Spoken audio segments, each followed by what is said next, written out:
Na última aula nossa, a gente falou um pouquinho da quantização de energia, da quantização de carga, me desculpe, né? Da equação da quantidade de carga, a equação geral da quantização de carga, que o Millikan trouxe para a gente, aquela carga elementar, né? Que é a carga mínima de um elétron e de um próton, 1,6 vezes 10 a menos 19 coulombs. E aí a gente viu que toda carga na natureza é múltipla inteira daquele valor. Na aula de hoje, nós vamos trabalhar com os processos de eletrização, as maneiras como que a gente, com qual a gente consegue mudar aquela neutralidade de um corpo. Vocês lembram que eu falei na aula passada que todo corpo ele começa neutro, todo corpo na natureza é basicamente neutro. Você não faz nada com ele, ele tem a mesma quantidade de prótons e elétrons. Porém, a gente sabe, né, que a gente toma choque quando a gente desce de um carro depois de andar nele por muito tempo. Se a gente raspar o nosso pé no tapete, depois encostar na maçaneta, a gente vai tomar um choquezinho. Se a gente pegar a régua, raspar no nosso cabelo e colocar próximo a um papelzinho, um pedacinho de papel, esse pedacinho de papel vai ser atraído. Né? A gente tem vários processos que podem mudar essa neutralidade de um corpo, né? Fazer com que o corpo neutro passe a ter uma certa quantidade de carga líquida. Então a gente chama isso aí de processo de eletrização. Tá? Eletrizar um corpo é dar ou tirar elétrons dele. A gente sabe, né, que não dá para tirar prótons, nem para colocar prótons no corpo, porque o próton está no núcleo, está dentro do núcleo. Uma metáfora, uma alusão bem bacana que uma professora minha de química fez isso na faculdade, para a gente entender, né, essa dimensão do núcleo e da eletrosfera, né, por que não dá para tirar próton, mesmo que você fosse lá no núcleo e tal, não ia dar para você tirar. Se você pensar num estádio de futebol, aquela bolinha, o círculo central do estádio de futebol, onde a bola sai, não o círculo grande. Dentro do círculo grande, tem aquela bolinha onde você coloca a bola em cima. Aquilo ali, aquele círculozinho pequenininho, seria o núcleo. O estádio, a periferia do estádio, as arquibancadas, seria a eletrosfera.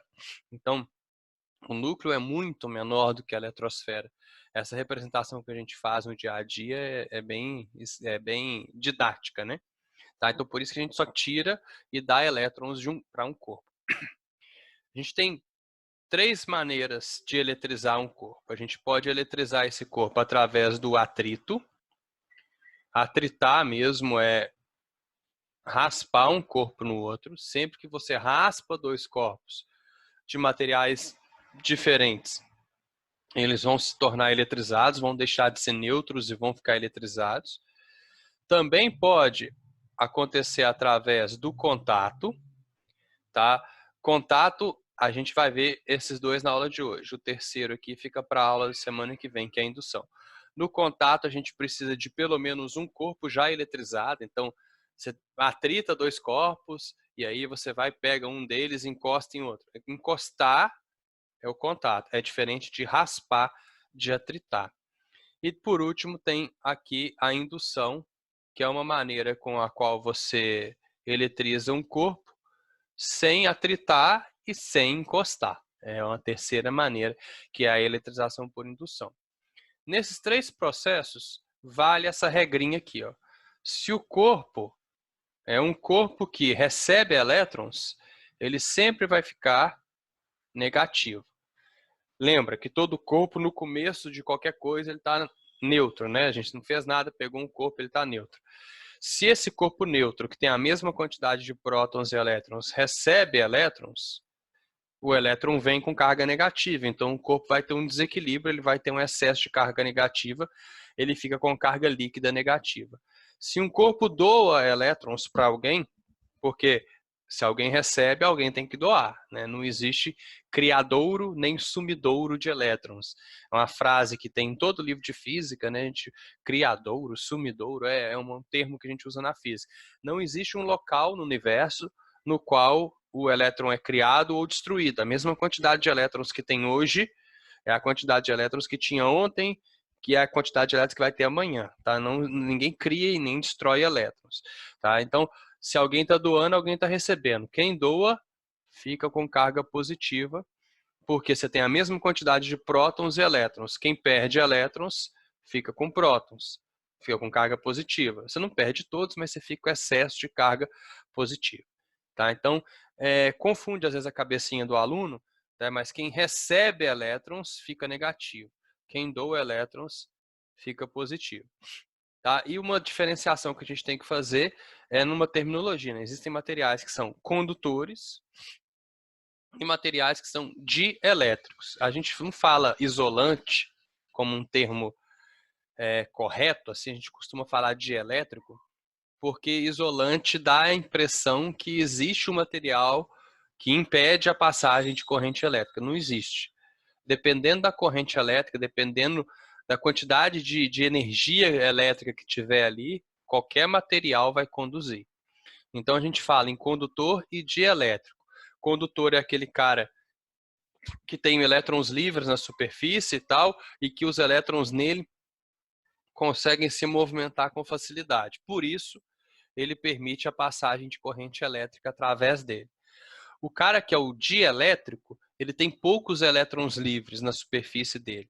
Então, os elétrons não têm uma possibilidade de movimentação. Eu vou dar dois exemplos aqui. Imagina uma esferinha. Essa esferinha está aqui antes e aqui é outra situação um pouquinho depois de um período de tempo. Tá? É a mesma esfera. Essa esfera é condutora. Vamos supor que eu venha aqui nessa esfera e coloque nela alguns elétrons. Ela recebe alguns elétrons.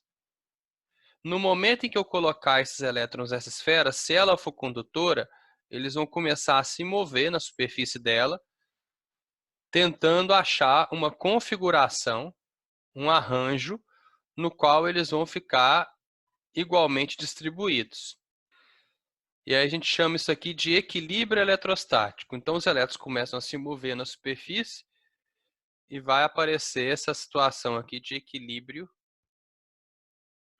eletrostático. Aí os elétrons param de se mover e a gente chega numa configuração equilibrada de carga. Isso só acontece porque no condutor esses elétrons eles são livres, eles têm a possibilidade de se movimentar, eles estão fracamente ligados ao núcleo, na camada de valência, na superfície do material. Então, no condutor, todo excesso de carga se direciona para a superfície. Se eu fizer a mesma coisa num isolante, num dielétrico, não vai acontecer nada, não vai atingir o equilíbrio eletrostático. Se eu colocar aqui, ó, alguns elétrons, transferir carga aqui para esse isolante, eu posso esperar o tempo que for, porque se ele for um dielétrico mesmo, esses elétrons não têm liberdade de movimentação, então eles vão continuar aqui no mesmo lugar onde eu coloquei. Eles não têm essa possibilidade de se movimentar, eles ficam parados ali. E aí ele nunca vai atingir o equilíbrio eletrostático, que é uma configuração de carga ali equidistante na superfície dele. Então, quando eu falar condutor, eu vou sempre estar falando material que permite a movimentação de elétrons na superfície dele. Se eu falar dielétrico ou isolante, que ali é um sinônimo, tá? Mas a gente tem preferência de falar dielétrico, a gente está falando de material no qual o elétron não tem essa liberdade de movimentação, tá bom? Então vamos estudar a eletrização por atrito e a eletrização por contato. Vamos começar por elas aí. Tá bom? Vocês têm alguma dúvida nessa primeira definiçãozinha? Eletrização por atrito. Primeira coisa, a gente tem que ter corpos de materiais diferentes. Não adianta eu pegar plástico e ficar raspando e achar que eu vou eletrizar os dois. Tá? Então tem que ser corpos de materiais diferentes. Aqui eu coloquei uma sequenciazinha de materiais, tá vendo? Pele humana, couro, vidro, papel, e a gente pode atritar um no outro para ver o que vai acontecer. Sempre vai acontecer de um ganhar elétrons, um ganha, e o outro perde elétrons. Quem ganha fica negativo. Quem perde elétrons fica positivo. E na mesma quantidade, porque a gente já falou, não existe criadouro nem sumidouro de elétrons na natureza. Então, se um corpo está perdendo 2 elétrons, o outro só pode ganhar 2 elétrons. Se um corpo está perdendo 1 milhão de elétrons, o outro só vai poder ganhar 1 milhão de elétrons. Não vai desaparecer um no caminho, não. Tá bom? Por isso que os módulos de cargas, módulo é a mesma coisa que valor. Então, os valores de carga são iguais e os sinais são opostos. Significa que, ao final da eletrização por atrito, eu vou ter um corpo negativo, que é aquele corpo que ganhou elétrons, e eu vou ter um corpo positivo, que é aquele corpo que perdeu elétrons. Só que sempre na mesma quantidade. Então, vamos supor, se um corpo ficou com mais 2 coulombs de carga, o outro tem que ficar com menos 2 coulombs de carga. Se um corpo ficou com menos meio coulomb de carga, então o outro ficou com mais meio coulomb de carga. Sempre módulos iguais, o número, o valor é o mesmo, só que o sinal é oposto, tá bom? Então, na eletrização por atrito é a mais fácil de todas. Para que a gente saiba quem vai ficar positivo e quem vai ficar negativo, os cientistas fizeram vários testes de ficar tritando um material no outro e criaram isso aqui, ó, chamada série triboelétrica. Você não precisa decorar, mas você precisa interpretar isso. A pele humana, por exemplo, ela aparece em várias séries triboelétricas e ela é o material que mais gosta de perder elétrons, um dos, né? A gente não pode falar que é o que mais gosta de perder elétrons, mas em toda a série triboelétrica ela aparece no topo, assim, porque ela é a que mais gosta de perder elétrons. Então, se atrita ela em qualquer outra coisa, a tendência da pele humana seca é ficar positiva, é perder elétrons. E o Teflon é aquele material antiaderente das panelas, aquele pretozinho, que quando você raspa, lava com a bucha do lado verde, ele solta. E faz mal pra caramba se soltar. O Teflon, ele gosta de receber elétrons, ele gosta de ficar negativo. Então, é muito fácil. Vamos supor que você atrita aqui. Ó, vamos supor que a gente pega a pele humana e atrita no papel. Atritei pele humana no papel. A pele vai ficar positiva e o papel vai ficar negativo. Mas vamos supor que eu pegue o papel e atrite esse papel com o âmbar, que é uma resina. O papel está mais em cima. Então, nesse caso, o papel vai ficar positivo e o âmbar vai ficar negativo. Quem está mais em cima tem a tendência de perder elétrons, quem está mais embaixo tem a tendência de ganhar elétrons. Dá um exemplo que eu gosto de fazer para calcular isso, a quantidade de cargas, é o exemplo da caneta na parede, que infelizmente não dá para fazer aqui com vocês, mas vocês podem depois tentar na casa de vocês. Se você pegar uma caneta e raspar ela, pega ela e raspa em um sentido na parede. Depois eu faço isso e mando no grupo de vocês para vocês verem como é que funciona. Tá? A caneta fica grudada na parede. Pode fazer um desafio aí. Quem conseguir ganhar, fazer esse colar a caneta na parede aí e mandar no grupo, vai ganhar um bombom na cantina quando a gente voltar às aulas, tá? Prometo para vocês. Vai ter que mandar no grupo ela coladinha lá. Não vale usar cola, tem que mostrar o processo todo. Raspa ela, a hora que você solta, ela fica grudada na parede. Você solta ela, fica grudadinha. Por quê? Ao atritar a caneta na parede, a caneta ela perde elétrons para a parede. Então, a caneta ela fica positivamente carregada, porque ela perdeu elétrons, e a parede fica negativamente carregada, porque ela ganhou elétrons. Certo? Esse processo faz com que haja, né, uma transferência de carga da caneta para a parede.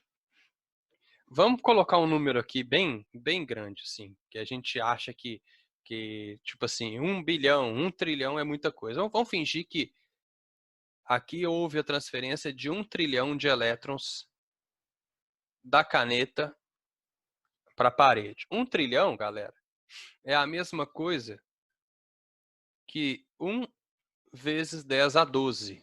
Só você ir pensando aos poucos. 1000 é 10 a 3, milhão é 10 a 6, bilhão é 10 a 9, trilhão é 10 a 12. Então, 1 trilhão é 1 vezes 10 a 12 elétrons sendo transferidos da caneta para a parede. qual vai ser a carga tanto da caneta quanto da parede? Qual vai ser a carga disso aí? Bom, a gente sabe que quando a gente pergunta sobre carga, a gente tem que fazer Q igual a N vezes E. E é a carga elementar, é sempre o mesmo valor, né? Isso aqui a gente viu aula passada, que esse Ezinho aqui, ele sempre vale 1,6 vezes 10 a menos 19 coulombs. E N é a quantidade de elétrons que eu ganhei ou que eu perdi. Nesse caso, a quantidade de elétrons que eu ganhei, que a parede ganhou, é a mesma quantidade que a caneta perdeu. Então, esse é o nosso N, 1 trilhão de elétrons. Aí você faz a conta. Ó. N, 1 vezes 10 a 12. E cada elétron carrega consigo essa quantidade de carga. 1,6 vezes 10 a menos 19 coulombs. Então, a carga, 1 vezes 1,6 é 1,6. 10 a 12 com 10 a menos 19, 10 a menos 7 coulombs. Esse é o módulo da carga de cada uma delas. Aí agora eu tenho que usar minha cabeça, meu raciocínio. Olha só, a caneta ficou com essa carga positivamente, porque ela perdeu elétrons. Então vou colocar assim, ó, a carga da caneta, Czinho de caneta, ó,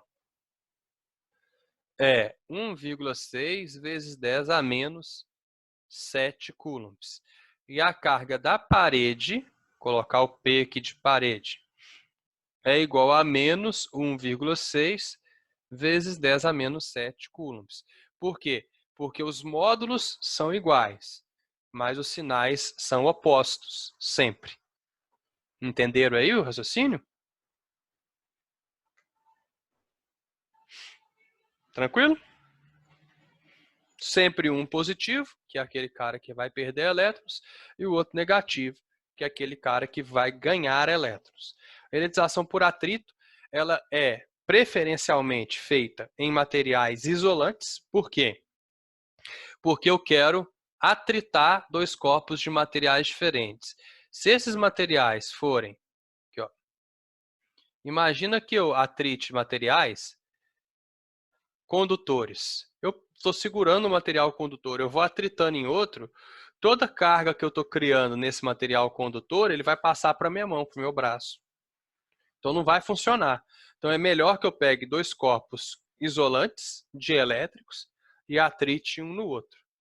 Ah, tem material que se eu atritar ele não ganha nem perde elétrons? Tem. Por exemplo, a madeira, ela você pode atritar o tanto que você quiser que ela não eletriza, não. Ela é dificilmente, não vai eletrizar. A madeira não perde nem ganha elétrons. Então, ela fica neutra, mesmo se você atritar em outro tipo de material. Tá? Então, de preferência, esses materiais diferentes aqui, ó, de preferência que eles sejam dielétricos. E, galera, é a única maneira, é o único processo de eletrização no qual você consegue pegar dois corpos neutros e transformar ele em dois corpos eletrizados, eles em dois corpos eletrizados.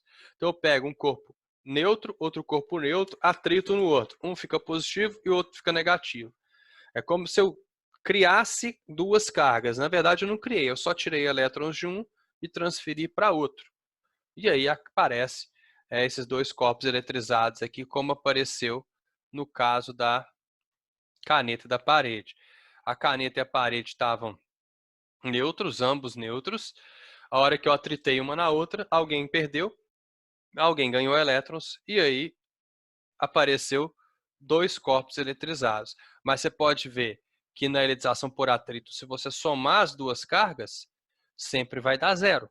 Porque se no começo era zero, no final tem que ser zero também. Certo? Alguma dúvida aí, gente? Manda no chat ou abre o microfone e pergunta, por favor. Bom, eletrização por contato, eu tenho que ter pelo menos um corpo, ó, que é pelo menos, escrevi errado aqui, ó. e preferencialmente em condutores. Dá para eletrizar por contato um material isolante? Até dá, gente, mas dá trabalho pra caramba. Porque assim, imagina essa caixinha de som minha aqui, ó. Imagina que ela fosse de metal, ou seja, condutora. Se eu colocar aqui, ó, colocar alguma quantidade de carga aqui, se ela for condutora, essa carga espalha na superfície dela na hora, tá? Não é na hora, nada na física é instantâneo, mas é muito rápido. Você coloca uma carguinha aqui nela, ela espalha na superfície toda. Se eu pegar um material, vamos supor que eu pegue outra caixinha, agora de borracha, de plástico, né, que é o material isolante, igual ela é mesmo. Para eu eletrizar ela por contato, eu vou ter que encostar aqui, aqui, aqui, aqui, aqui. Vou ter que encostar em tudo quanto é lugar. Aí não vai rolar. Vai dar trabalho pra caramba. Mas dá para fazer? Dá. A Mariana falou assim, a massa da caneta tem alguma interferência? Por exemplo, uma com tinta é mais difícil de grudar na parede do que uma sem tinta? Tem interferência. Porque uma com tinta, você vai ter que gerar uma força de atração entre as duas maior um pouco, porque a tinta tem peso. Uma sem tinta é mais fácil, tá bom? Porque a força elétrica tem que anular a força-peso ali de alguma forma. A força de atrito que anula a força-peso, mas a força de atrito é gerada pela força elétrica, né, pela normal entre os dois corpos, aí outros 500, mas sim, interfere sim, tá bom? Então, por que eu estou insistindo? Porque preferencialmente em condutores. Porque uma vez na UFMG, por exemplo, caiu uma frasezinha falando assim, é impossível eletrizar corpos isolantes por contato. Isso aí era uma das alternativas. Você falar se era falso ou verdadeiro. Isso é falso. É possível. Você consegue eletrizar um corpo isolante, tá, por contato, mas dá trabalho, mas é possível. Então, por isso que é preferencialmente em condutores. Pelo menos um corpo já eletrizado. Pelo menos um. Eu posso ter mais de um? Pode. É pelo menos um, ok? Aí a carga total se distribui nos corpos eletrizados. É bem simples, tá? Se os corpos forem iguais, aí eu sempre falo, se tinha um aluno que me pergunta, o que é igual? Sei lá, não sei. Igual é igual, né? Corpos iguais, é mesmo material, mesma dimensão, é, igual, né? Se os corpos forem iguais, aí a carga final deles é simplesmente o quê? Uma média aritmética das cargas. Então vamos supor que tem um corpo aqui com 2 coulombs de carga e o outro tem 1 coulomb de carga. O que você faz? Você soma 2 mais 1 e divide por 2. Ah, então cada um vai ficar com 1,5. Ah, e se forem 3 corpos, se for assim, 1 coulomb mais 2 coulombs e o outro tem carga negativa, menos 4 coulombs. O que você faz? Você soma tudo, 1 mais 2 menos 4 e divide por 3, porque são 3 corpos. Então, 1 mais 2, 3. Menos 4 dá menos 1. Dividido por 3, então cada um vai ficar com menos 0,33 coulombs de carga. Tá? Então é assim, você faz uma média aritmética das cargas daqueles corpos. Tá? É só uma média aritmética. Soma tudo, Q1 mais Q2 mais Q3 mais Qn, ou seja, 10, 20, o que for, N corpos. E divide pela quantidade. Se forem 2, soma 1 mais 2, Q1 mais Q2 divide por 2. Se forem 3, Q1 mais Q2 mais Q3 divide por 3 e assim por diante. Por isso que a gente coloca Qn, tá? Isso só serve para corpos iguais. Beleza? Agora, e se os corpos forem diferentes? O maior fica com mais carga, na proporção existente. Isso que eu vou explicar, vou dar um exemplo para vocês entenderem.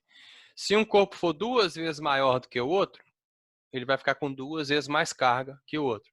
Se ele for 3 vezes maior, ele fica com 3 vezes mais carga do que o outro. Tá? Então, quanto maior o corpo for, ao entrar em contato com o outro, mais carga ele vai pegar para si.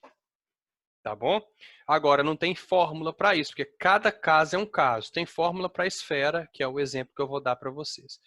Independentemente, se for corpo igual, corpos iguais ou corpos diferentes, o sinal é o mesmo. Todo mundo termina negativo, ou todo mundo termina positivo, ou tem opção também de todo mundo terminar neutro. Como assim? Imagina que tem um corpo lá com menos 1 coulomb de carga, o outro tem mais 1 coulomb de carga.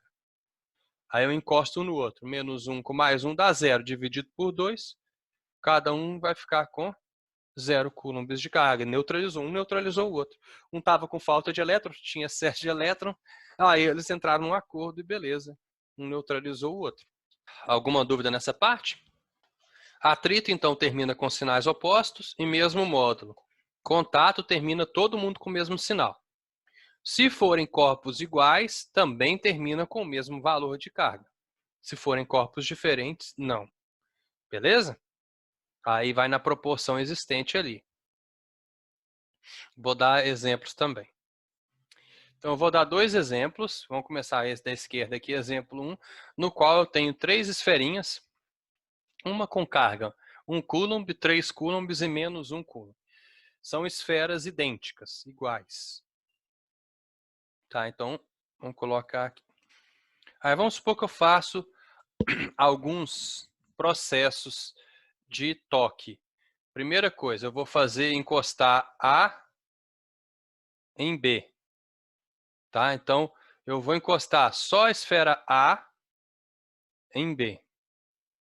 Para encostar, eu posso realmente pegar uma esfera e encostar uma na outra, ou eu posso pegar um fio metálico, um fio condutor, e ligar uma esfera na outra. Funciona da mesma forma.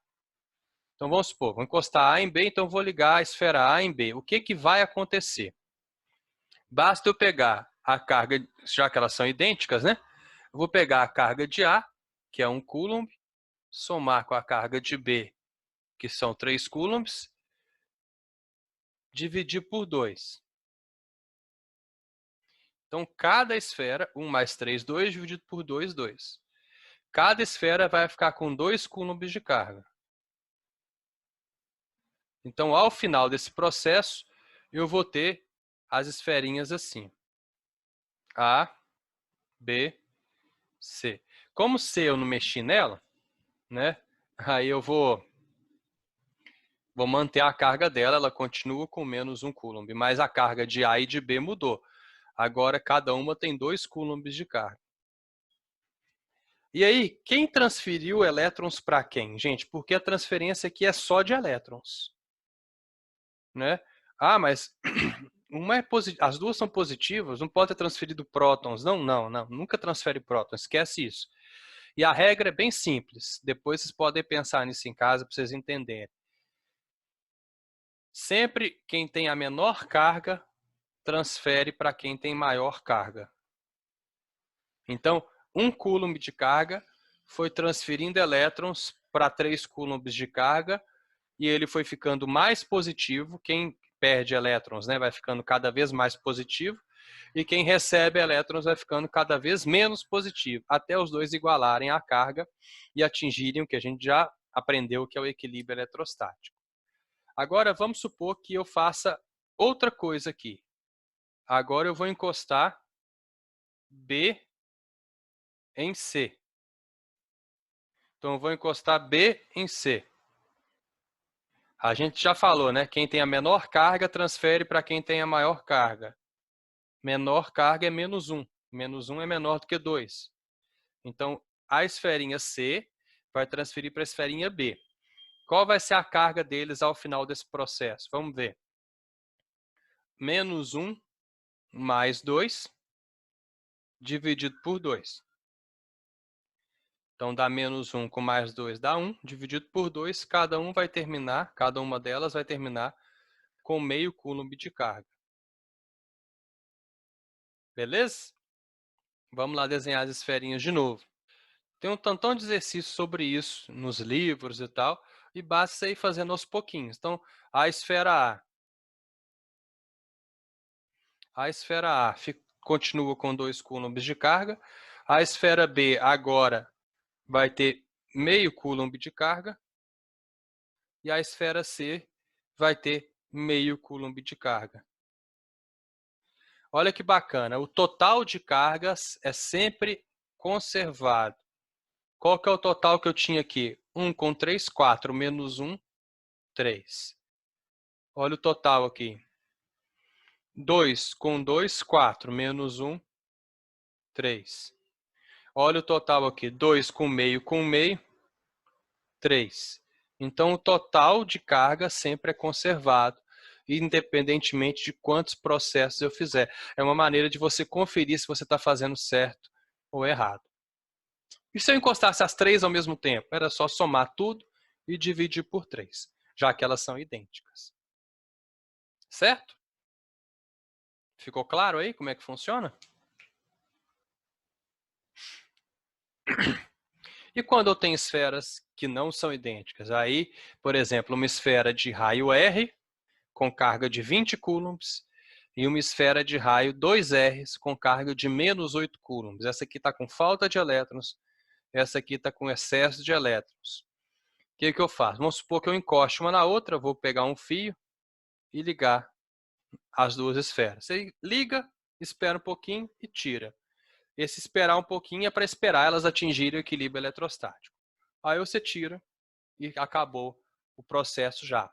Quando eu encostar as duas, a regra vale sempre. Quem tem menos carga, quem tem a menor carga, né, menos 8 é menor do que 20, então vai transferir elétrons para quem tem a maior carga. Vai aparecer uma corrente elétrica, um movimento de elétrons da esfera B para a esfera A. O que eu faço para descobrir qual que é a carga final das duas? Eu faço média aritmética? Não, não vai funcionar a média aritmética. Só funciona a média aritmética se elas fossem iguais e elas têm tamanhos diferentes. Mas eu sei que essa esfera aqui tem que terminar com maior carga no final. A carga final dela tem que ser maior. Por quê? Porque ela é maior. Então, a gente já falou, né? É uma maneira de você conferir. Se você fizer as contas e a carga da esfera B der menor que a da A, você errou. Corpos maiores, quando entram em contato com corpos menores, sempre vão terminar com mais carga. Tá? Mas isso eu sei. Outra coisa que eu sei também é que a carga total é invariável. Acabamos de ver aqui, ó, 3, né? Então, qual que é a carga total aqui nesse caso? 12 coulombs. Mesmo ao final do processo de eletrização das duas, a carga final tem que ser 12 coulombs. E eu não falei lá que a proporção das cargas ao final do processo é a proporção dada no problema? Nesse caso, quando for esferas, a proporção é da proporção do raio. Então, tá vendo que esse raio aqui é 2Rs e esse raio é R? Se eu chamar essa carga aqui de Q ao final do processo, vou chamar de X. Essa carga aqui tem que ser 2x. Por quê? Porque é na mesma proporção dos raios. Quando for esferas, a carga final é sempre na proporção do raio. Então, se eu chamei essa aqui de carga x, essa aqui tem que ser carga 2x, porque o raio dela é o dobro da outra. Então, é só somar. Carga x mais carga 2x é igual a quanto? 12. Então, 3x é igual a 4, é igual a 12. X é igual a 4 coulombs. Significa que ao final do meu processo, a esfera A e a esfera B vão ter quais cargas? A esfera A vai ter 4 coulombs e a esfera B vai ter 8 coulombs de carga. Tem que estar no mesmo sinal, ambas positivas. Olha, no começo era uma positiva e uma negativa. No final ficou ambas positivas e a esfera maior termina com mais carga. Então, um abraço para vocês, galera. Até a próxima aula, viu? Tchau, gente. Até mais.